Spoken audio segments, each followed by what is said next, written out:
School से लेकर college तक और कॉलेज से लेकर यूनिवर्सिटी तक लफ्ज़ क्लाइमेट चेंज हमारा पीछा कर रहा है, यानी बचपन से लेकर जवानी तक। हाँ, क्योंकि ये एक संजीदा और देरीना मसला है जो बदकिस्मती से कमी के बजाय दिन ब दिन बढ़ता ही जा रहा है। क्लाइमेट चेंज को हम उर्दू में मौसमियाती तब्दीली या तगय्युर कहते हैं। दरअसल मौसमियाती तगय्युरात का ताल्लुक दिन, हफ्ता, महीना या साल से नहीं, बल्कि एक खास मुद्दत 20 से 30 साल के बाद आने वाली तब्दीली का नाम है। जैसा कि हम सुनते आ रहे हैं कि एक अरसा पहले पेशावर में बर्फबारी होती थी, लेकिन आजकल अगर हम मुशाहिदा कर लें तो पेशावर पाकिस्तान के गर्म तरीन शहरों में से एक है। इस औसतन मौसमियाती तब्दीली का दूसरा नाम क्लाइमेट चेंज है। बावजूद इसके कि पाकिस्तान दुनिया की ग्रीन हाउस गैसों के इखराज में 1% से भी कम हिस्सा डालता है, उसे इसके शदीद तरीन असरात का सामना है। मौसमियाती तब्दीली के असरात आज हम पाकिस्तान में सैलाब की तबाहकारियों की सूरत में देख रहे हैं, जिसमें 1200 के करीब लोग जान की बाजी हार चुके हैं और लाखों लोग बेसरोसामानी की हालत में खुले आसमान तले रहने पर मजबूर हैं। इस तबाही का पैमाना और शिद्दत हैरान कुन है। मुतासरा इलाके और आबादी 2010 में देखे गए तबाहकुन सैलाब की शिद्दत से ज्यादा थी, जिसकी लागत तकरीबन $10 बिलियन थी। एक रिपोर्ट में बताया गया है कि सैलाब में तबाह होने वाले अंदाजे के मुताबिक 10 लाख मकानात ऐसे लोगों के कब्जे में थे जिनके औसत अमरीकी या यूरोपीय शहरी के मुकाबले में कार्बन के असरात बहुत कम थे। अभी हम इस आफत से निपटे नहीं कि एक और बुरी खबर सामने आ गई है। एक तहकीक के मुताबिक ग्रीनलैंड की तेजी से पिघलने वाली बर्फ की चादर बिलाखिर आलमी सतह पर सतह समुद्र को कम से कम 1 फुट तक बढ़ा देगी,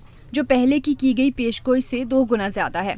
तहकीक में बताया गया है कि समुद्रों की सतह में बुलंदी के असबाब में बड़े पैमाने पर आसमान से नीचे आने वाला पानी, ख्वाह वो किसी भी शक्ल में हो, बर्फ का पहाड़ों से फिसलकर समंदर में गिरना यानी आइस डिस्चार्ज और बर्फ का पिघलकर पानी बन जाना शामिल है। डेनमार्क और ग्रीनलैंड के जियोलॉजिकल सर्वे के एक ग्लेशियोलॉजिस्ट मुताले के शरीक मुसन्निफ विलियम कॉल्गन ने कहा है कि दोबारा भरने के बजाय बर्फ मौसमियाती तब्दीलियों से पिघल रही है और लामहला समंदरों में इजाफा करेगी। ग्रीनलैंड की बर्फ की चादर का पिघलना मौजूदा सतह समंदर में इजाफे का सबसे बड़ा जरिया है और ये 1980 की दहाई में उभर कर सामने आया। कोपेनहेगन में geological survey of Denmark and Greenland के जेसन बॉक्स की रहनुमाई में काम करने वाले मुहक्किकीन की तहकीक 2 दहाइयों तक की जाने वाली पैमाइशों पर मुख्तलिफ है।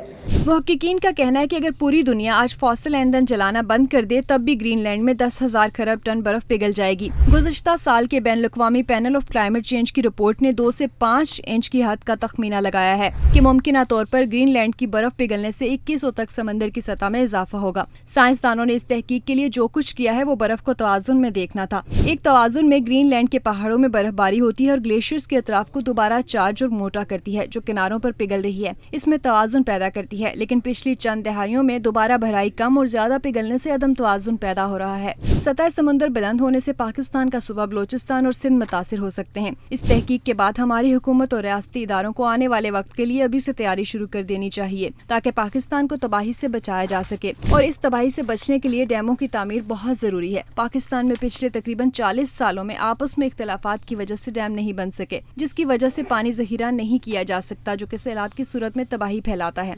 पाकिस्तान के बरक्स हमसाया मुल्क इंडिया ने बहुत से छोटे और बड़े डैम बना लिए हैं।